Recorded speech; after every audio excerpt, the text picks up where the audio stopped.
여호와는 오직 한 분 계신 줄을 알지어다.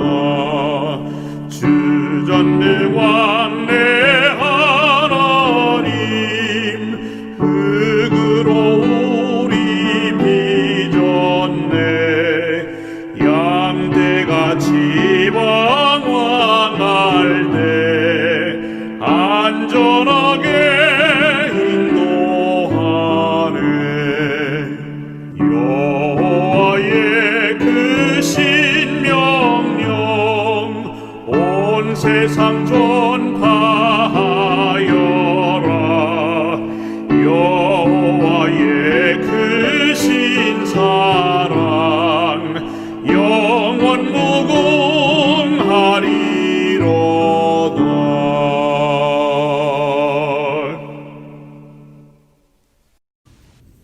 하나님 아버지, 저에게 안식일을 허락하여 주셔서 감사합니다. 저희가 비록 아직 교회에서 모이지 못하고 각자 집에서 예배를 드리지만 저희에게 안식의 즐거움과 안식의 평안함을 느낄 수 있도록 함께하여 주시옵소서.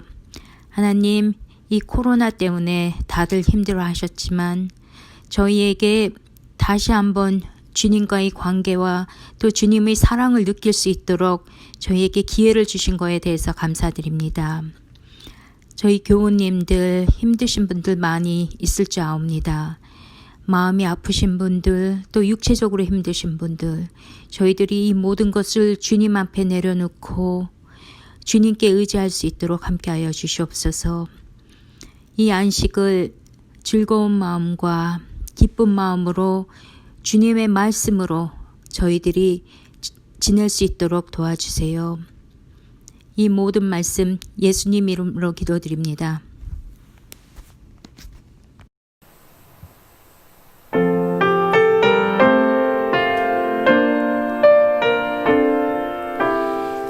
사랑하는 자들아,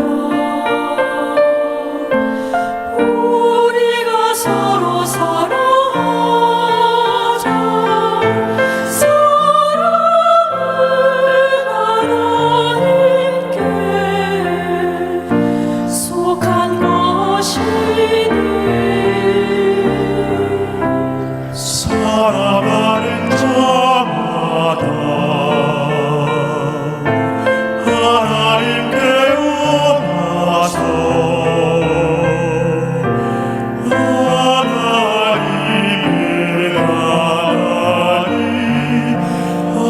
하나님은 사랑이시라.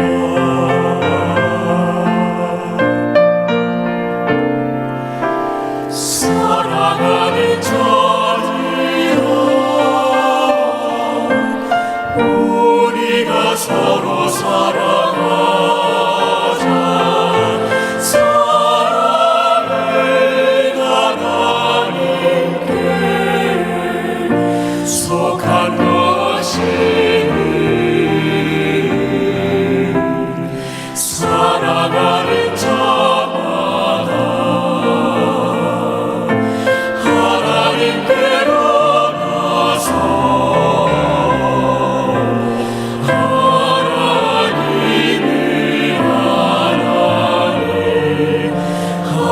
하나님은 사랑이시라. 사랑은 여기 있으니 우리가 하나님을 사랑한 것 아니요 하나님이 우리를 사랑하사 우리 죄인하여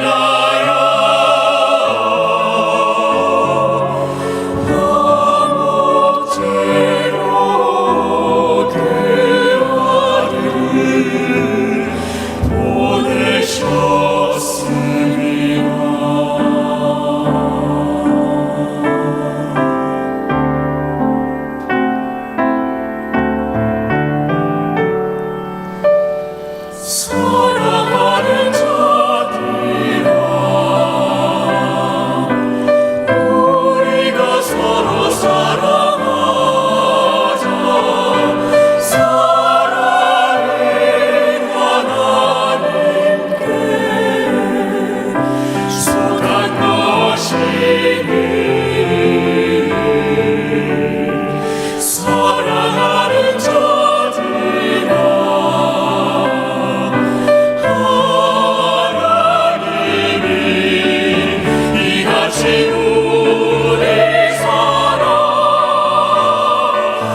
저 그림이 무슨 그림인지 아십니까?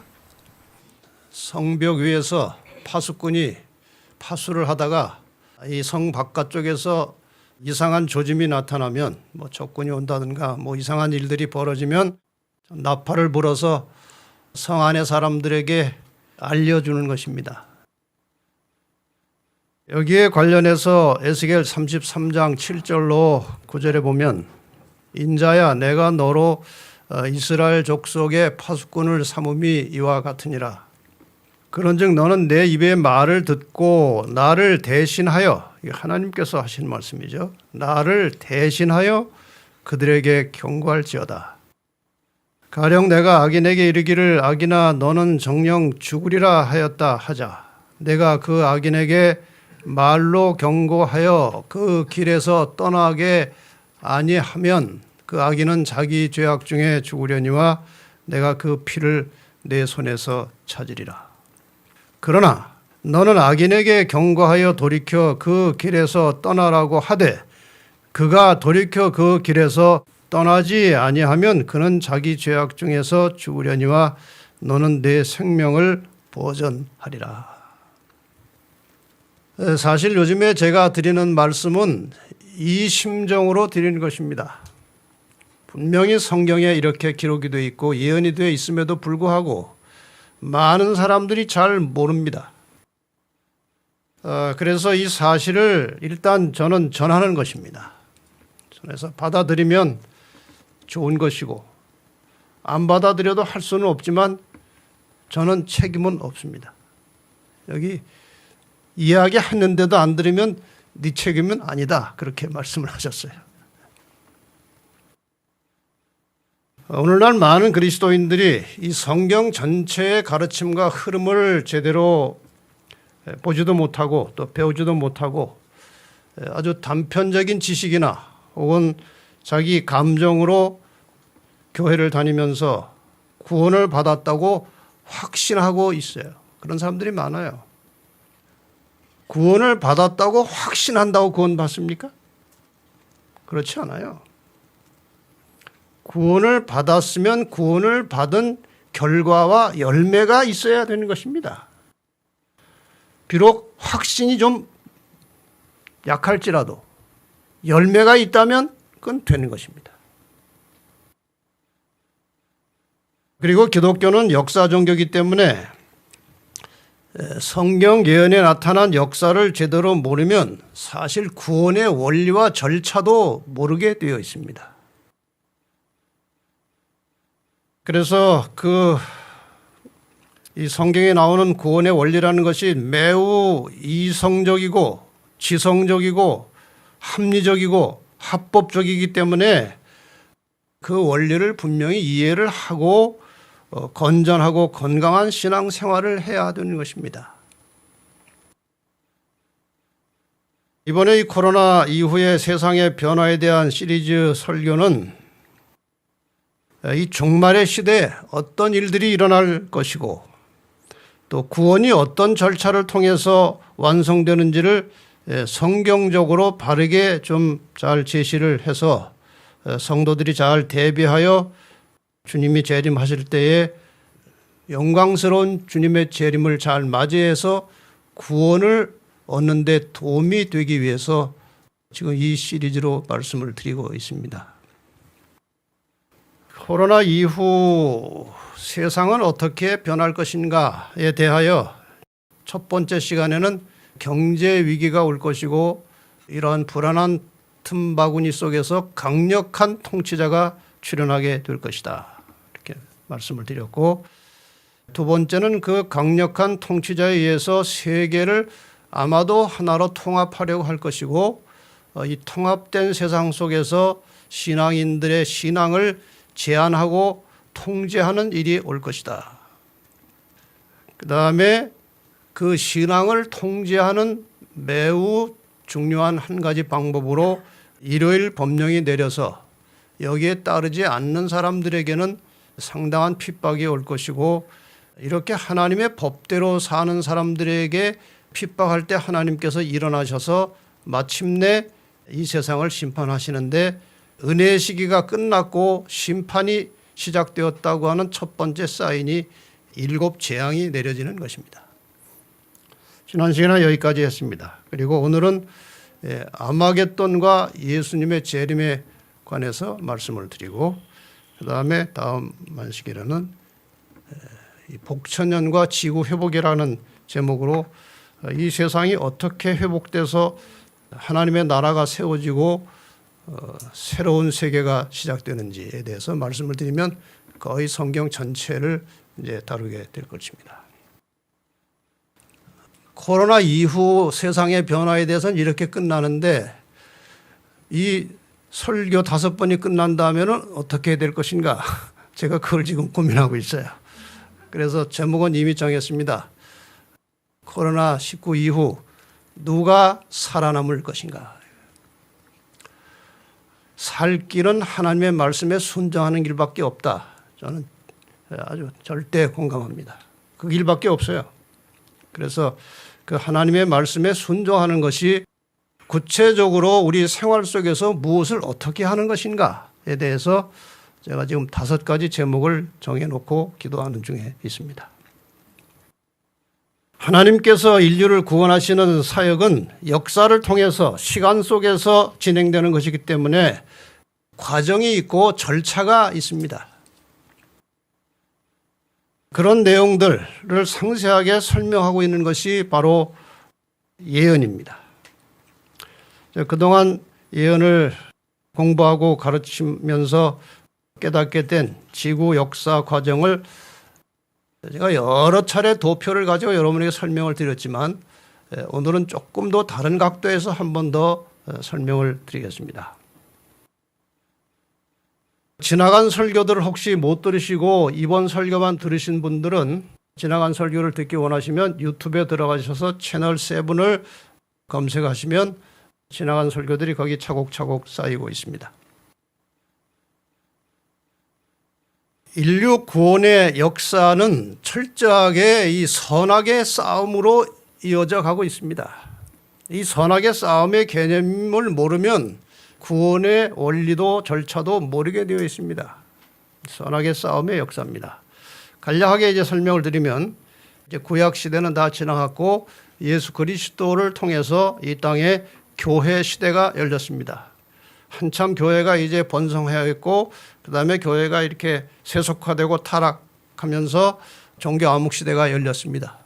538년부터 1798년까지 1260년간의 로마 교회가 지배하면서 엄청난 순환의 세월을 보냈습니다. 그 후에 잠깐의 공백기가 있습니다. 교황권이 사라졌어요. 그러다가 이제 1929년에 라테란 조약을 통해서 바티칸이 다시 독립된 국가로 인정을 받고 새로운 역사가 시작이 되었습니다. 이 교황의 얼굴을 제가 자꾸 비춰서 그 교황들에게 좀 미안합니다. 선악의 싸움터에서 자꾸 이렇게 교황을 비치니까 좀 미안하긴 한데, 교황이 개인적으로 훌륭한 분들 많이 있을 것입니다. 또 로마 교회 안에 아주 훌륭하고 신실한 교인들이 많이 있을 것입니다. 그들도 다 언젠가 구원을 받을 기회가 있을 것입니다. 그러나 이 가톨릭이라고 하는 시스템, 이 조직 자체가 지향하고 추구하는 방향은 분명히 하나님의 뜻과 어긋나는 것입니다. 어긋나는 정도가 아니고 하나님을 대적하고 하나님의 법을 바꾸고 하나님 법대로 사는 사람들을 핍박하고 박해하고 심지어 죽이기까지 하는 일들을 과거에 했고 앞으로도 할 것입니다. 그래서 이 말을 하지 않을 수가 없는 것에 대해서 저는 상당히 좀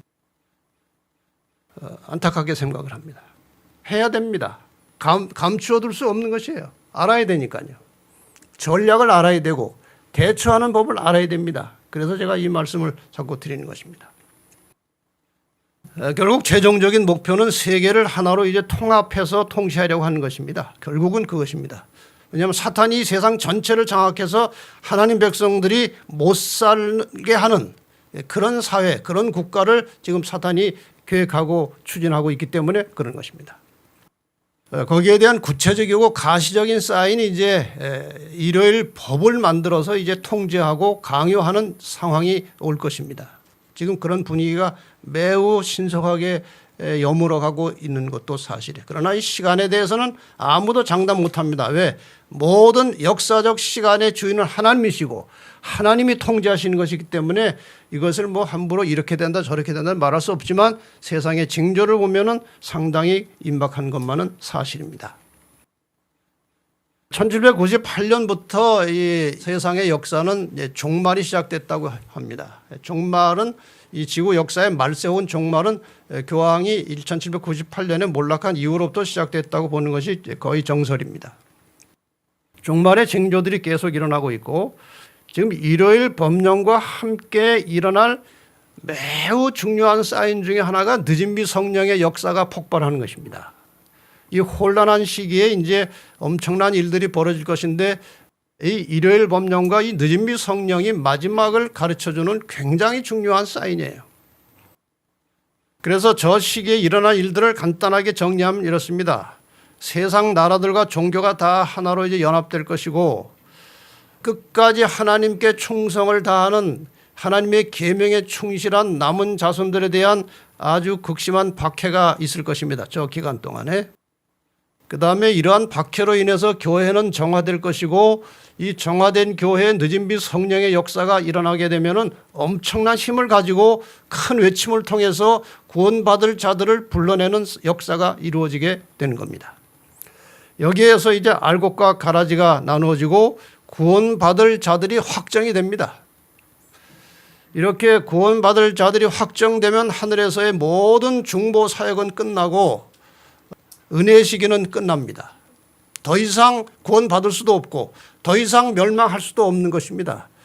이 상황에 대해서 계시록 22장 11절에 주신 말씀이 불의를 하는 자는 그대로 불의를 하고 더러운 자는 그대로 더럽고 의로운 자는 그대로 의를 행하고 거룩한 자는 그대로 거룩되게 하라. 이 선언이 떨어지는 순간에 구원받은 사람은 구원을 잃어버릴 수 없고 멸망당한 사람은 구원받을 수 없도록 딱 확정이 되어버립니다. 이렇게 되면은 이제 멸망이 확정된 자들에게 임하는 것이 일곱 재앙입니다.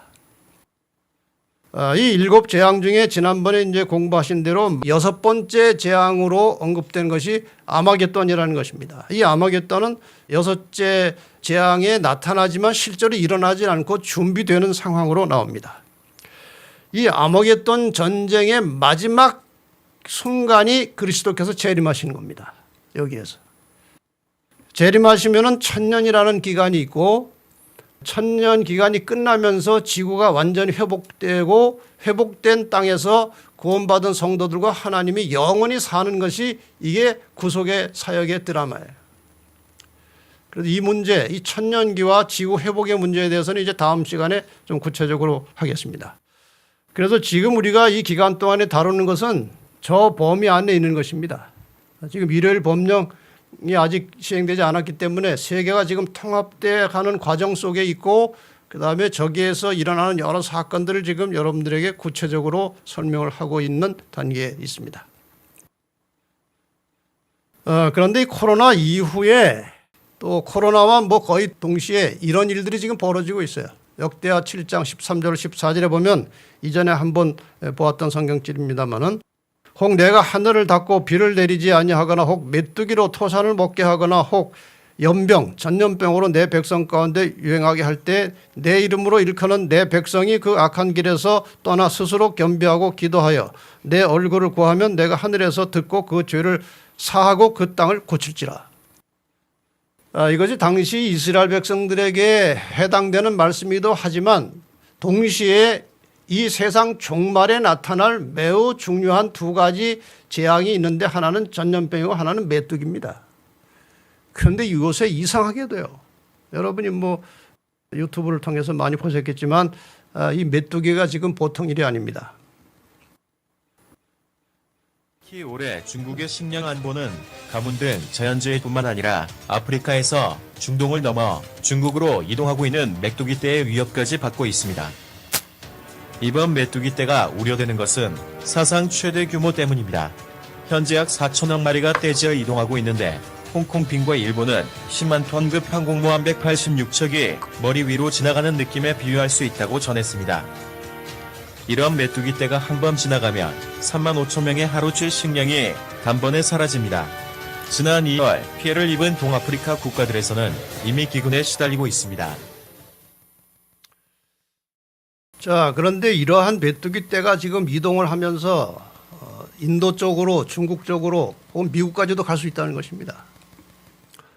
이거는 엄청난 재앙이 또다시 언제 어떻게 일어날지 모르지만 어쨌든 이런 현상이 일어나고 있습니다. 지금 이 코로나는 우리나라에서는 조금 이렇게 잠잠한 듯 하지만 그 유럽이나 미국이나 이런 서구 국가에서는 굉장합니다. 지금 코로나가 어떻게 증가되는지 2월 25일부터 4월 7일까지 그래프가 나와 있는데요. 급속하게 증가하고 있어요. 2월 25일에 약 8만 명이 감염돼 있었습니다. 확진 환자가. 4월 7일에 약 130만 명으로 늘어났고 오늘 아침에 제가 보니까 200만 명이 넘었어요. 신속하게 증가되고 있어요. 세계적으로 216나라인가요? 거의 모든 나라에 다 들어갔습니다. 이렇게 온 세계가 똑같은 일로 고난을 받고 염려하고 관심을 가졌던 일은 노아 홍수 이후에 처음이에요. 노아 홍수 때 온 세상이 다 당했습니다. 다 관심을 가졌습니다. 그런데 지금 그렇습니다. 이전에 이런 적이 없었어요. 자, 이렇게 몇 차례 말씀드렸던 것처럼 코로나 이후 세상이 이전 같지 않을 것이라고 하는 것은 제 이야기가 아니고 그전에 처음에는 제가 그냥 추측해서 말씀드렸는데 여러 가지 사실이 이제 뉴스로 나오고 있습니다. 2020년 4월 5일 중앙일보에 나온 기사입니다. 저분 얼굴은 여러분이 익숙한 얼굴이죠. 헨리 키신저라는 세계 외교가의 거물입니다. 지금 90세가 넘었는데도 아직 활동을 하고 있어요. 이분이 예측하기를 이렇게 했습니다. 이분은 예측만 하는 사람이 아니고 실제로 세계의 여러 가지 문제를 배후에서 조정하는 사람 중에 하나입니다. 코로나19로 세계 질서가 바뀔 것이다. 세계 질서가 바뀔 것이다. 코로나19 팬데믹, 세계적으로 유행하는 걸 팬데믹이라고 하는데요. 종식되더라도 세계는 이전과 절대로 같아지지 않을 것이다. 이전 같은 세상이 아니라는 것이죠. 아마도 가장 피부로 느끼는 변화 중에 하나는 경제 분야의 격변일 것이라고 예측하고 있습니다. 이 자본주의 경제가 과연 얼마나 더 버틸 수 있을지 이것도 지금 이제 상당히 많은 경제학자들이 의문을 표시하고 있습니다. 놀랍게도 교황은 10년 전부터 자본주의 경제가 실패했다고 계속 언급했습니다. 이건 2009년 7월 8일자 머니투데이라는 신문에 나온 내용인데 자본주의 경제가 실패했기 때문에 세계 경제 윤리를 회복시키고 감독하는 범정부 세계적인 기구를 설립해서 통제해야 된다는 이야기를 10년 전부터 해왔어요. 이것이 아마도 이 코로나 이후에 경제가 악화되면서 현실화되지 않을까 그런 예측을 할 수 있는 것입니다. 지금 세계 여러 정치 경제 분야에 영향을 주는 나라들을 대략 보면 이렇습니다. 미국이 이제 가장 큰 영향을 주고 있고 그다음에 중국, 그다음에 지금 힘은 더 없지만 역시 러시아는 여전히 큰 힘을 가진 나라입니다. 그다음에 지금 인구가 많아서 점점 힘이 커지는 인도가 있어요. 그다음에 일본도 만만치 않은 나라입니다. 일본의 영향력도 상당히 지금 지대합니다. 근데 아주 작으면서도 큰 힘을 가지고 세계에 영향을 주고 있는 또 하나의 나라는 이스라엘입니다. 왜냐하면 유대인들이 워낙 그 파워가 있기 때문에 세계 도처에 이스라엘의 영향을 무시할 수 없습니다. 그 다음에 아주 작은 미니 국가이면서도 가장 큰 입을 가지고 말하는 바티칸. 이 나라에 속하진 않지만 이 나라 전체를 뒤에서 조정하고 컨트롤하는 또 하나의 파워가 있는데 세상 사람들이 말하는 빅브라더 혹은 슈퍼 엘리트라고 하는 사람들이에요. 이 사람들은 이제 주로 돈 많은 사람들입니다.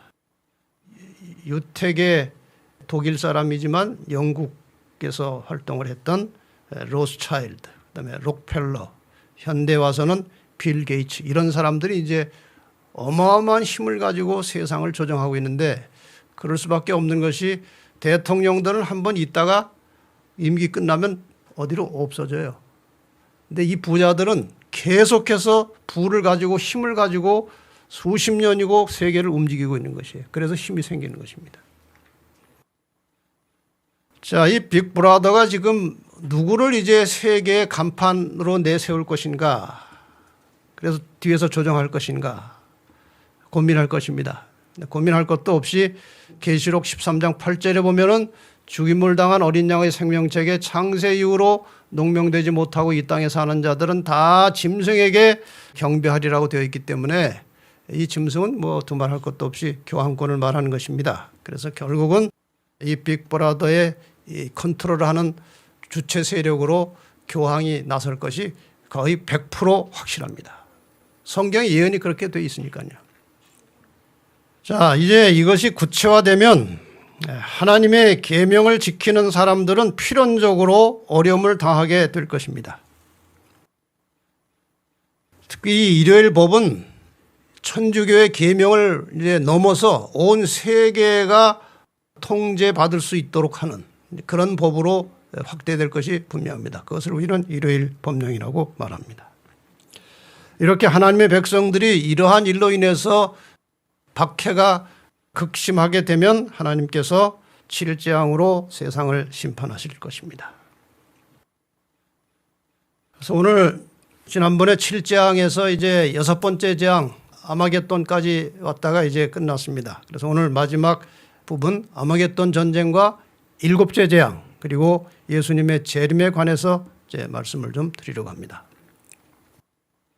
지금까지 3번 말씀을 드렸습니다만은 그 3번에 걸쳐서 드린 말씀을 좀 또 세분화시키면은 첫째 사회적 격리 현상, 그다음에 경제 위기와 정신적인 패닉 상태, 그리고 강력한 통치자의 출현, 그리고 정치 종교의 통합을 추진하는 일, 그리고 경제 제재와 함께 사생활을 통제하고 감시하는 일들이 이제 일어날 것이다.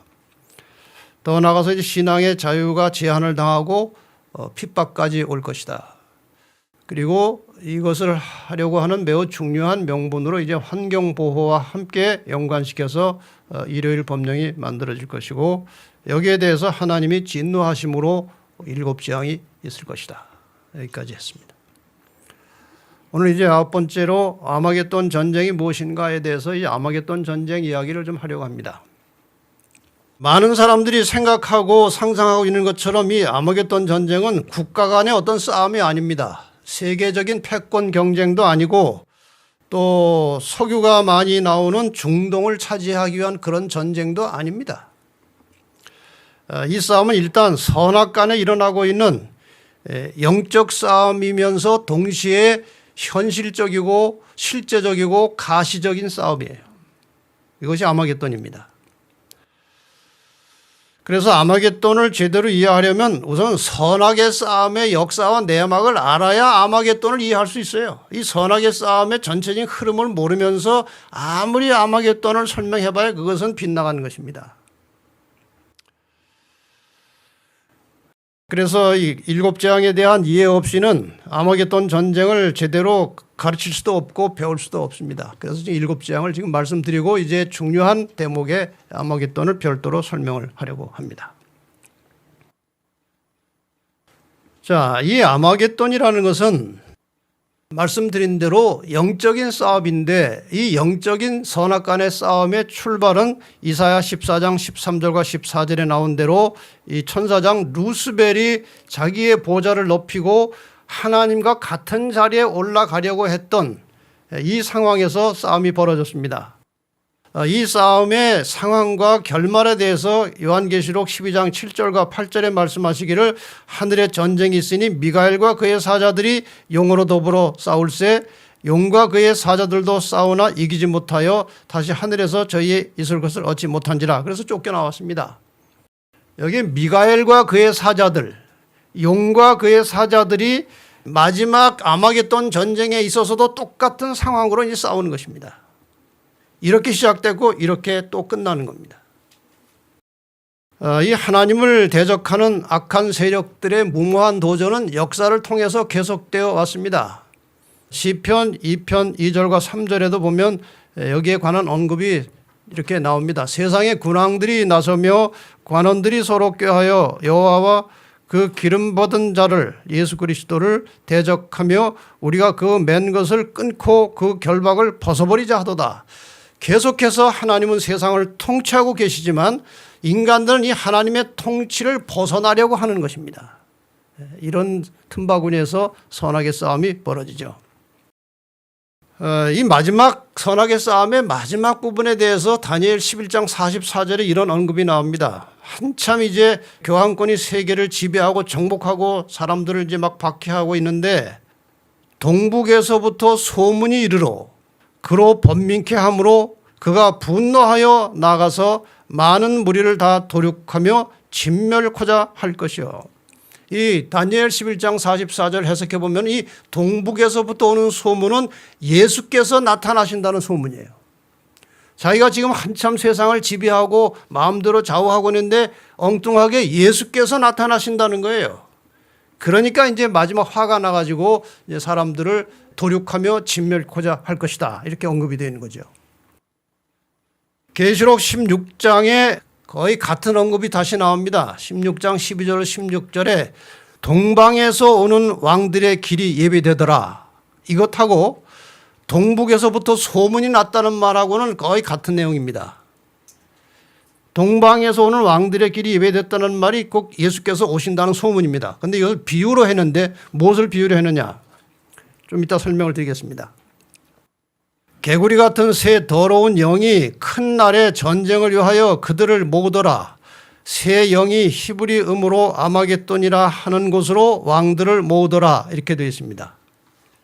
아주 난해한 것이지만 제가 지금 여기에 나오는 낱말들을 동방에서 오는 왕들은 무엇이고 개구리 같은 새 영은 무엇이고 아마겟돈으로 모으는 것은 무엇인가에 대해서 설명을 이제 드리려고 합니다. 자, 7재앙 가운데 이제 첫째는 악하고 독한 헌대였습니다. 그 다음에 둘째 재앙은 바다가 피가 되는 것이었고, 세 번째 재앙은 강물이 피가 되고, 네 번째 재앙은 해가 사람을 태울 정도로 뜨거워서 사람을 태우고, 그 다음에 다섯 번째 재앙은 흑암과 통증의 재앙이었고, 여섯 번째 재앙이 아마겟돈 전쟁을 준비하는 것으로 묘사되어 있어요. 여섯째가 그 대접을 큰 강 유브라데 소돔에 강물이 말라서, 강물이 말랐다는 표현이 또 잘 주시해 보세요. 동방에서 오는 왕들의 길이 예배되더라. 또 내가 개구리 같은 새 더러운 영이 용의 입과 짐승의 입과 거짓 선지자의 입에서 나오니 저희는 귀신의 영이라 이적을 행하여 온 천하의 임금들에게 가서 하나님 곧 전능하신 이의 큰 날에 전쟁을 위하여 그들을 모으더라. 보라 내가 도적같이 오리니 누구든지 깨어 자기 옷을 지켜 벌거벗고 다니지 아니하며 자기의 부끄러움을 보이지 아니하는 자가 복이 있도다. 새 영이 히브리음으로 아마겟돈이라는 곳으로 왕들을 모으더라. 좀 어렵죠? 네. 하나씩 이제 우리가 풀어보면 다 해결이 됩니다. 유브라데 강물이 마르고 동방에서 오는 왕들의 길이 예비됐다 그랬죠. 이것은 바벨론이 망할 때의 상황을 그대로 표현하는 것입니다.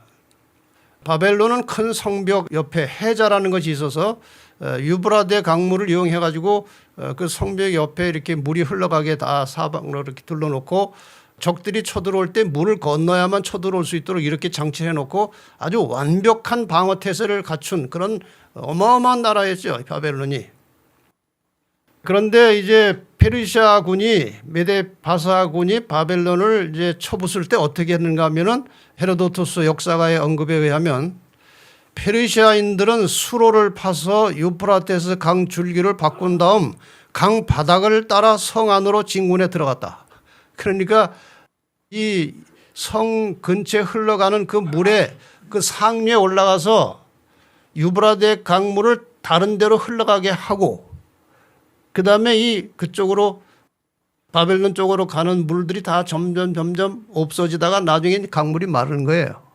그러니까 한 허벅지쯤 왔을 때 쳐들어갔다고 그랬어요. 이렇게 해서 쳐들어가서 바벨론을 아주 간단하게 정복하는 그런 이야기예요.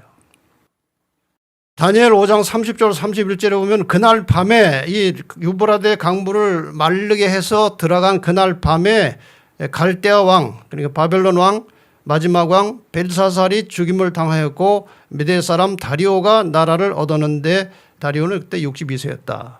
첫 왕은 다리오지만 정복 사업은 누가 했는가 하면 고레스가 했습니다. 고레스가 정복을 해서 다리오한테 임시로 좀 다스리고 있으라고 맡긴 것이지 다리오가 주인은 아닙니다. 고레스가 주인이에요. 이날 밤에 바벨론을 정복한 고레스 왕은 이 종말 시대에 영적 바벨론을 정복하고 하나님의 왕국을 세우실 예수 그리스도를 표상하는 것입니다. 그래서 지금 여섯째 재앙 때 뭐가 등장하는가 하면은 강물이 마르게 하고 동방에서 오는 왕들의 길이 예배되더라. 이런 배경 때문에 그렇게 된 것입니다.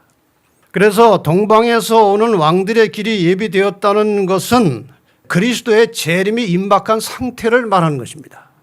그러니까 여섯째 재앙에서 이제 하나님의 백성들이 이제 핍박을 당하려고 하는 그 아주 마지막 단계에 가서 이제 그리스도의 재림의 소문이 나오는 겁니다. 그런데 이 악한 세력들이 개구리 같은 새 더러운 영이라고 표현되어 있습니다. 이게 무엇이냐 하는 거예요. 계시록 12장 17절에 보면은 용이 여자에게 분노하여 돌아가서 그 여자의 남은 자손 곧 하나님의 계명을 지키며 예수의 증거를 가진 자들로 더불어 싸우려고 바다 모래 위에 섰다라고 그랬습니다. 계시록 12장이 용이 나오고 그 여자의 남은 자손이 나옵니다. 이게 대립하게 되어 있어요. 용과 여자의 남은 자손이 싸우는데 이 용이 세상의 세력들을 이용해서 여자의 남은 자손을 이제 없애하려고 하는 것이죠. 그 이용당하는 세력이 어디 나오는가 하면은 계시록 13장에 나옵니다. 여기 잘 보시면 새 영이 무엇인지 금방 답이 나와요. 일단 용이 나왔습니다. 용이 자기의 보좌와 능력과 권세를 짐승에게 주었습니다. 이 짐승 교황권을 말하는 것이죠. 그 교황권이 이제 힘을 받았습니다. 그런데 이 교황이 힘을 가지고 세력을 행사할 때 또 하나의 무력적인 힘이 필요한데 지금 여기에서 힘은 입의 힘이에요. 권세를 말하는 것입니다. 그러나 실제로 무력이 필요하기 때문에 그 무력을 가지고 도와줄 새끼양 같은 짐승이 나와가지고 먼저 나온 짐승의 권세를 행하면서 그를 돕는 일이 벌어져요. 이해가 되시죠? 이게 계시록 13장에 나오는 마지막 때에 하나님의 백성들을 박해하는 주체 세력들입니다. 이 세 가지가. 용은 사탄이고 짐승은 교황권이고 새끼양은 미국을 가리키는 것인데 이 세 개가 하나로 다 연결이 되어 있다는 것이죠. 사탄은 강신수를 이용할 것입니다. 물론 사람을 통해서 하죠. 교황권은 짐승의 표를 또 활용해서 사람들을 이제 박해하게 될 것입니다. 미국은 배도한 개신교를 대표하는 것입니다. 거짓 선지자가 나타나서 성경을 왜곡시켜서 거짓된 가르침으로 백성들을 미혹하게 되는 겁니다. 그래서 이 내용을 보면 계시록 16장에 나오는 개구리 같은 새 더러운 영은 이 새 개체를 말하는 거예요. 어떤 일을 하는지 이제 조금 후에 다시 보겠습니다. 강진술, 짐승의 표, 배도한 개신교, 거짓 선자도 다 하나로 연결이 되어 있죠. 자, 이제 이 개구리 같은 새 더러운 영의 세력이 아마겟돈으로 왕들을 모았다고 되어 있습니다. 저희는 귀신의 영이라 이적을 행하여 온 천하 임금들에게 가서 하나님 곧 전능하신 이의 큰 날에 전쟁을 위하여 그들을 모으더라.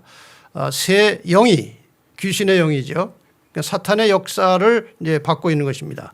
히브리어로 아마겟돈이라 하는 곳으로 왕들을 모으더라. 이 이름에 상당히 중요한 의미가 들어있어요. 이 아마겟돈이라는 말은 두 단어가 합성된 것입니다. 하르라고 하는 히브리어로 하르라고 하는 산이라고 하는 의미를 가진 이 하르와 그다음에 마겟돈, 이 마겟돈이라는 말은 무깃도라 하는 것입니다. 이 두 단어가 합쳐서 하르 마겟돈이라는 말이 합쳐져서 아마겟돈이라는 말이 만들어졌다는 거예요. 실제로 무깃도 산은 없습니다. 그러나 무깃도에 골짜기 있어요. 이스라엘 무깃도 골짜기는 엘리야와 바알 선지자들이 선악간에 대결했던 갈멜살 근처에 이 무깃도 골짜기가 있습니다. 무깃도는 예루살렘 북쪽으로 약 120km 지점에 위치하고 있는데 이 무깃도라고 하는 것이 고대로부터 전략적으로 매우 중요한 요충지였어요. 아주 중요한 싸움들이 무깃도를 중심으로 일어납니다. 예를 들어서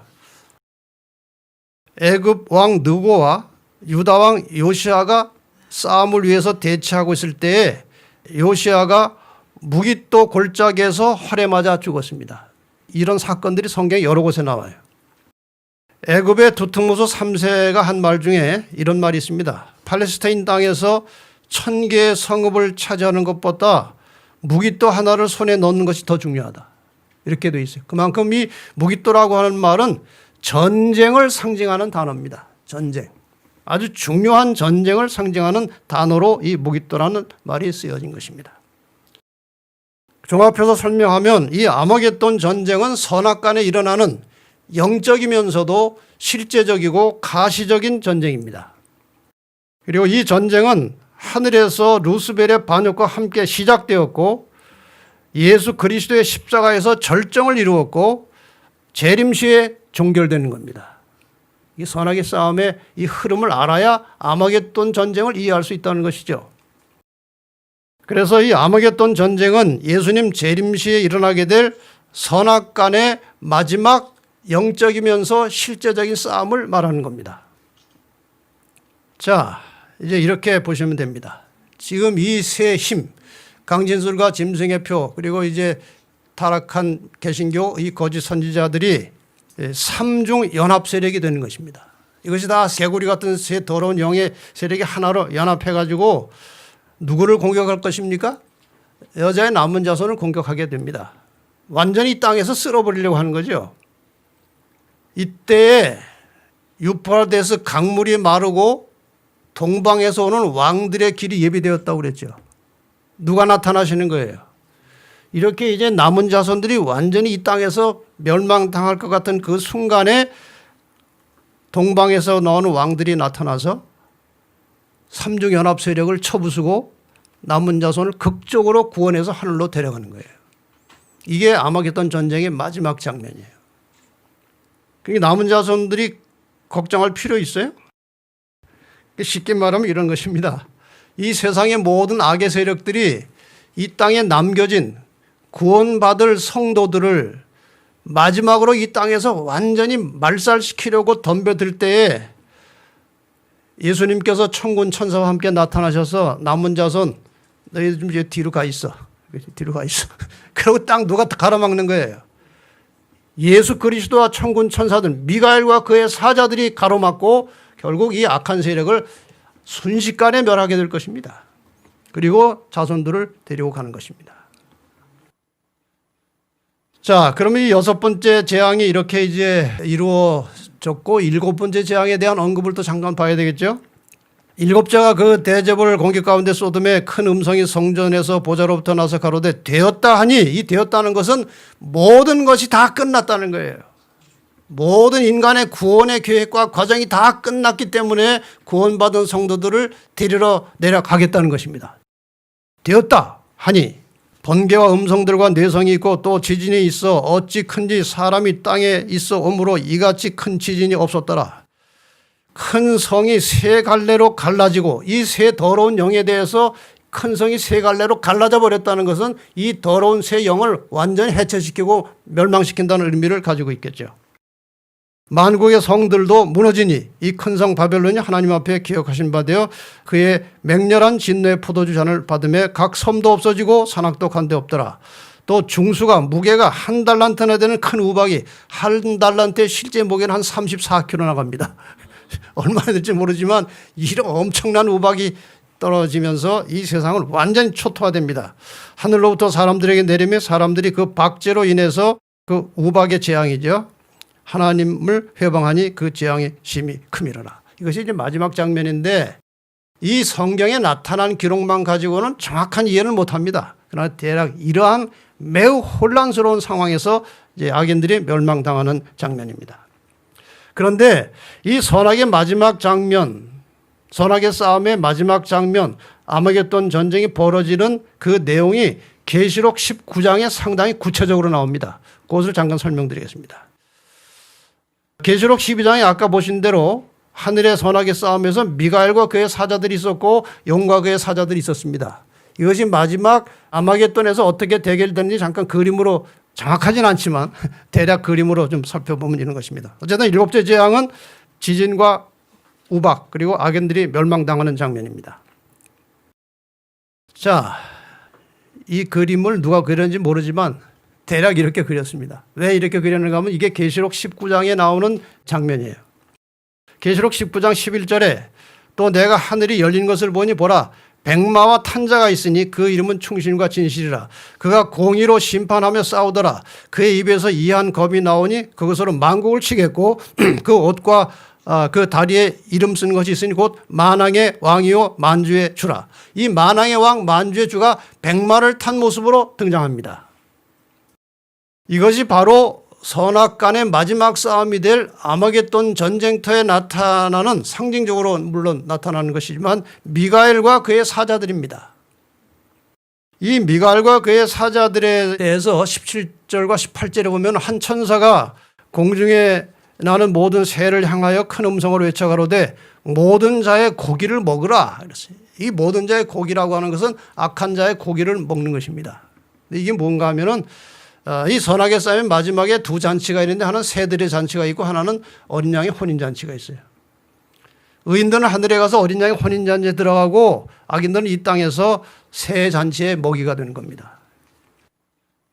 19절에 이렇게 나옵니다. 또 내가 보매 그 짐승과 땅의 임금들과 그 군대들이 모여 그 말탄 자와 그 군대로 더불어 전쟁을 일으키다가 하나님을 대적해서 싸우다가 함께 잡혔으니 이는 짐승의 표를 받고 그 우상에게 경배하던 자들을 이적으로 미혹하던 자더라. 그러니까 모든 악의 세력들이 이제 완전히 이 미가엘과 그의 사자들에 의해서 멸망당하는 장면입니다. 여기가 이제 용과 그의 사자들이 나오는 것입니다.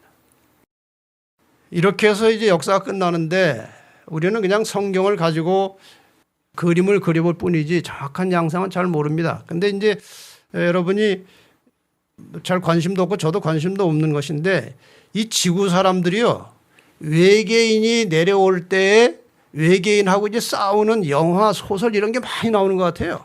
외계인이 지구에 침입해 들어오면 그 싸우는 얘기가 나오는데 아마도 이것도 뭐 제 개인적인 추측입니다만은 하늘에서 이제 천군 천사 예수님이 내려오실 때 이 악인들이 말이에요 미사일을 쏘려고 하지 않을까 싶어요. 예, 미사일을 탁 해가지고 그 저기 외계인 뭐 저는 보질 못했지만 그런 거 아닙니까? 그리고 이 지구상에서 막 외계인하고 싸우는 거 그냥 재미있는 상상이지만 그 하나님의 능력을 인간의 이 물리적인 힘으로 싸워보려고 대드는 일들이 일어날 것입니다. 세상의 모든 무기들을 동원할 것이지만 그 무기들이 터지면서 자기들이 불바다가 되어서 일단 멸망당하는 것이 선악이고 재림 당시의 시나리오. 그러니까 불로 망하는 것이 두 번 있습니다. 재림 전에도 한 번 불로 망하고 그다음에 1000년 지난 후에 정식으로 한 번 유황불에 망하는 것이 이렇게 돼 있어요. 자, 이 마지막 싸움의 절정은 곧 예수 그리스도의 재림이에요. 그 재림에 관해서 잠깐 말씀드리고 마치겠습니다. 예수님의 재림은 성경의 모든 약속 중에서 가장 중요한 약속입니다. 그리고 신약 성경에 300번 이상 재림에 관련된 말씀이 나옵니다. 그런데 오늘날 사람들이 재림에 별로 관심이 없다는 것이 이상한 일입니다. 왜냐하면 죽을 때 영혼이 분리돼서 천당 갔어요. 그 다음에 재림은 별로 관심이 없습니다. 자, 그러나 이 재림은 지금 이 도표에서 보시는 대로 구약 성경의 초점은 여자의 우선 예수께서 이 땅에 오시는 것이고 그분이 발꿈치를 다침으로 십자가에 돌아가셔서 인간의 구속을 이루시는 것이 구약입니다. 그 다음에 이제 신약은 부활하시고 승천하신 예수님께서 이제 다시 오신다는 거예요. 이게 신약의 가장 중요한 약속이에요. 정리하면 이렇게 이제 예수님께서 재림하심으로 구원받은 성도들이 이제 영원으로 들어갈 것인데 초림의 목적은 죄로부터 인간을 구원하는 것이고 재림의 목적은 죄로부터 구원받은 하나님의 성도들을 죄악 세상에서 하늘로 구출해 가시는 작전입니다. 이게 성경 전체예요. 그래서 성경을 두 마디로 하면 예수께서 오신다, 예수께서 다시 오신다예요. 이게 성경이에요. 그래서 예수님께서 요한복음 5장 39절에 너희가 성경에서 영생을 얻는 줄 생각하고 성경을 상고하거니와 이 성경이 곧 내게 대하여 증거하는 것이로다. 구체적으로 하면 초림에 대하여 재림에 대하여 증거하고 있다는 것입니다. 재림에 대해서 예수님께서 친히 하신 말씀 중에 마태복음 24장 30절의 말씀이 나옵니다. 그때 인자의 징조가 하늘에서 보이겠고 그때 땅의 모든 족속들이 통곡하며 그들이 인자가 구름을 타고 능력과 큰 영광으로 오는 것을 어떻게 한다고요? 보리라 그랬어요. 그러니까 보이지 않던 영적 세계가 재림을 통해서 보이는 현실로 나타나는 겁니다. 나타나면 이건 영원한 겁니다. 우리가 지금 보는 세계는 보이다가 영원히 없어집니다. 그러나 보이지 않던 영적인 세계는 보이지 않지만 나타나면 영원한 것입니다. 어디다 투자하시겠습니까? 저가 큰 나팔 소리와 함께 천사들을 보내리니 저희가 그 택하신 자들을 하늘 이 끝에서 저 끝까지 사방에서 모으리라. 구원받을 자들 다 모아서 데리고 가시는 겁니다. 이게 재림이에요. 재림에 대한 성경절이 많습니다만은 베드로서 3장 10절 13절에 있는 말씀도 한 절 더 보겠습니다. 그러나 주의 날이 도적같이 오리니 그날에는 하늘이 큰 소리로 떠나가고 체질이 뜨거운 불에 풀어지고 땅과 그 중에는 모든 일이 드러나리로다. 이 모든 것이 이렇게 풀어지리니 너희가 어떠한 사람이 되어야 마땅하뇨? 거룩한 행실과 경건함으로 하나님의 날이 임하기를 바라보고 간절히 사모하라. 재림을 기다리십니까? 재림의 날에 주님을 맞이하고 주님과 함께 영원한 생명으로 하늘 아버지 집으로 가기를 원하십니까? 거룩한 행실과 경건함으로 하나님의 날이 임하기를 바라보고 간절히 사모하라고 했어요. 그러니까 우리에게 이런 어려운 코로나 재난이 왔다는 것은 주님을 만날 시간이 가까이 왔다는 것입니다. 그러니까 기뻐해야 돼요. 두려워하지 말고 그렇게 보고 싶고 그렇게 사랑하던 주님이 오실 때가 가까이 왔으니 기뻐하는 것입니다. 여러분 두려워하지 말고 기뻐하시기를 바랍니다. 주님을 만날 때가 가까이 왔다는 사실에 대해서 기쁨을 가지시기를 바랍니다. 그날에 하늘이 불에 타서 풀어지고 체질이 뜨거운 불에 녹아지려니와 우리는 그의 약속대로 의에 거하는 바 새하늘과 새 땅을 바라보도다. 새하늘과 새 땅을 바라보시기 바랍니다. 믿음의 눈으로 하나님께서 재창조하신 새하늘과 새 땅을 바라보시기 바랍니다. 한 영감적인 글에 의하면 각세 대쟁투의 이런 재림의 장면에 대해서 이렇게 묘사하고 있습니다. 사람의 손바닥 반만한 작은 검은 구름이 동쪽에서 나타난다. 그것은 그리스도를 두르고 있는 구름인데 멀리서는 어둠에 둘러싸인 것처럼 보인다. 하나님의 백성들은 그것이 인자의 징조임을 깨닫는다. 그들은 엄숙한 침묵 속에서 그 구름이 땅으로 점점 가까워짐을 주목한다. 그 구름은 점점 밝아지고 영광스럽게 되어 마침내 커다란 흰 구름이 되는데 그 아래는 타는 불과 같이 광명한 빛이 있고 그 위에는 언약의 무지개가 있다. 예수님께서는 강한 정복자처럼 구름을 타고 오신다. 이렇게 오십니다. 이 재림에 대해서 또 이렇게 동영상을 누가 또 만들어 놓은 게 있어서 약간 실감 좀 경험하시라고 한번 더 드리겠습니다. 분명히 하늘에서 외계인이 옵니다. 그 외계인이 다름이 아니고 예수 그리스도예요. 볼륨 좀 올려주세요. 내려오십니다. 온 세상 사람들이 다 볼 수 있도록 오십니다. 아마 세상 사람들 재림에 대해서 알지 못하던 사람들에게는 기절초풍할 일들이 벌어지는 것입니다. 분명히 오십니다. 오셔서 이 땅에 엄청난 사건들이 벌어지게 될 것입니다. 무시무시한 사건들, 기쁜 사건들, 경험해보지 못한 일들이 벌어질 것입니다. 이것들을 증거하신 이가 가라사대 내가 진실로 속히 오리라. 이때 죽었던 의인들이 부활합니다. 주께서 천사장의 소리와 하나님의 나팔로 친히 하늘로 쫓아 강림하시리니 그리스도 안에서 죽은 자들이 먼저 일어나고 부활할 것입니다. 그리고 의인들이 승천합니다. 그 후에 우리 살아남은 자도 저희와 함께 구름 속으로 끌어올려 공중에서 주를 영접하게 하시리니 그리하여 우리가 항상 주와 함께 있으리라. 더 이상 헤어지지 않습니다. 항상 주님과 함께 영원히 있게 될 것입니다. 그러면 이 땅에 누가 남습니까? 악인들이 남게 됩니다. 이 악인들의 형벌에 대해서, 멸망에 대해서 이런 말씀이 나옵니다. 주 예수께서 저의 능력의 천사들과 함께 하늘로부터 불꽃 중에 나타나실 때 하나님을 모르는 자들과 우리 주 예수의 복음을 복종치 않는 자들에게 형벌을 주시리니 이런 자들이 다 주의 얼굴과 그의 힘의 영광을 떠나 영원한 멸망의 형벌을 받으리로다. 여기 두 가지 사람들이 있어요. 하나님을 모르는 자들은 아예 하나님 믿지 않은 사람들이에요. 복음을 복종치 않은 자들은 예수를 믿긴 믿었지만 말씀에 순종하지 않은 사람들입니다. 다 함께 멸망받게 될 것입니다. 그러니까 이 땅에는 완전히 시체가 깔려 있는 거죠. 이 상황에 대해서 에레미야 선지자는 25장 33절에 이렇게 묘사합니다.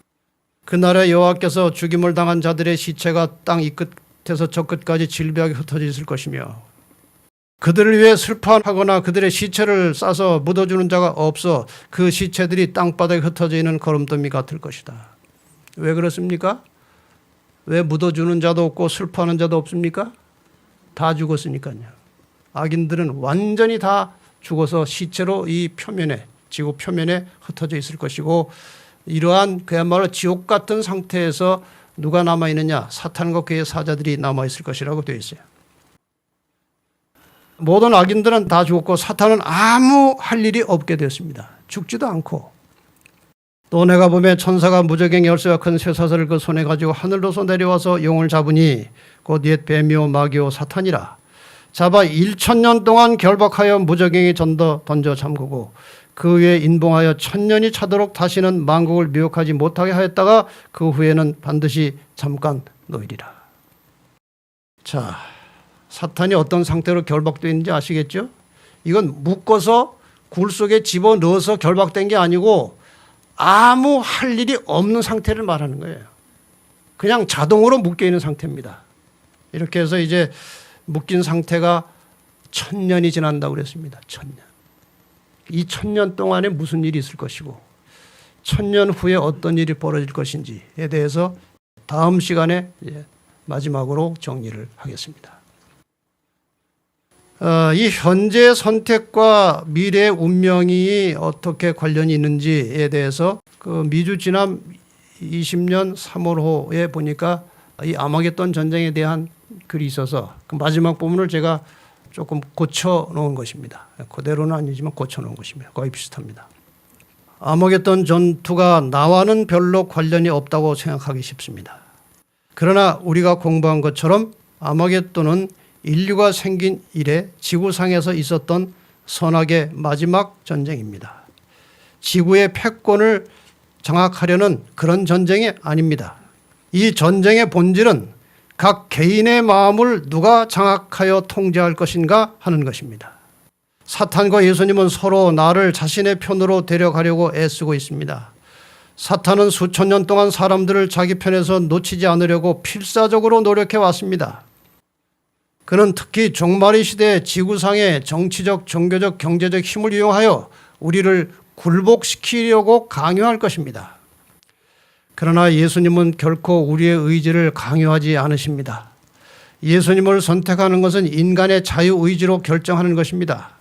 그런데 그 선택은 아마겟돈 전쟁 시에 이루어지는 것이 아니고 지금 결단을 해야 하는 것입니다. 가까운 미래에 있을 지구의 마지막 전투에서 승자가 되려면 현재 나의 생활 속에서 이기는 편을 선택해야 합니다. 예수님 편을 선택하면 잠시 육체적으로 고생은 될지 모르지만 승리는 보장이 됩니다. 굳건한 믿음을 가지고 지혜로운 선택을 하시기를 바랍니다. 말씀을 마치겠습니다.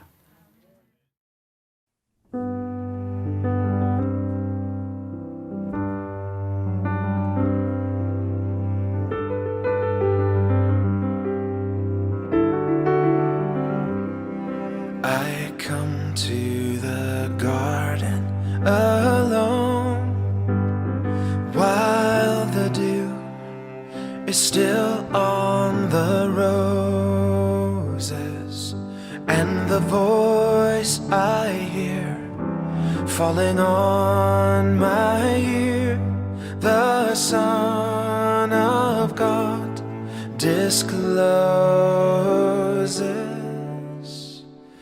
and He walks with me, and He talks with me, and He tells me I am His own, and the joy we share as we tarry there, none other has ever known.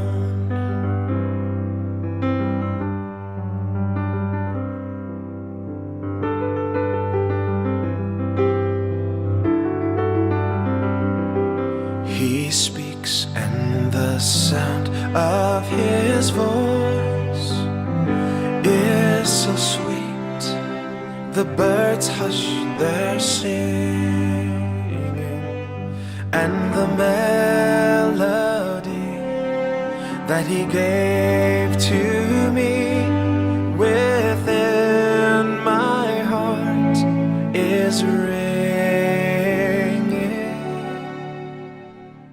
And He walks with me, and He talks with me, and He tells me I am His own,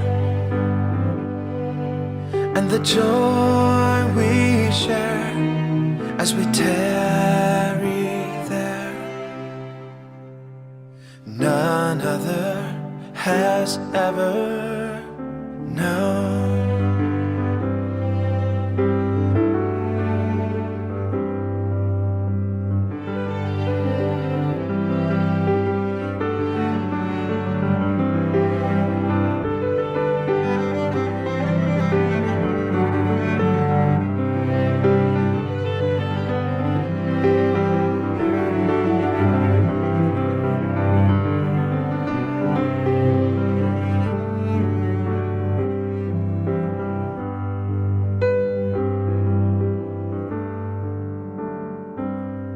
I'd stay in the garden with Him, though the night around me is falling, but He bids me go through the voice of woe. His voice to me is calling, and He walks with me, and He talks with me, and He tells me I am His own, and the joy we share as we tarry there, none other has ever known.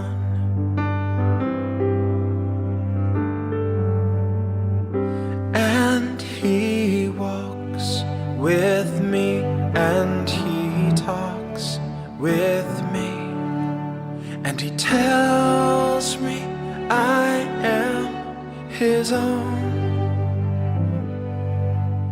and the joy we share as we tarry there, none other has ever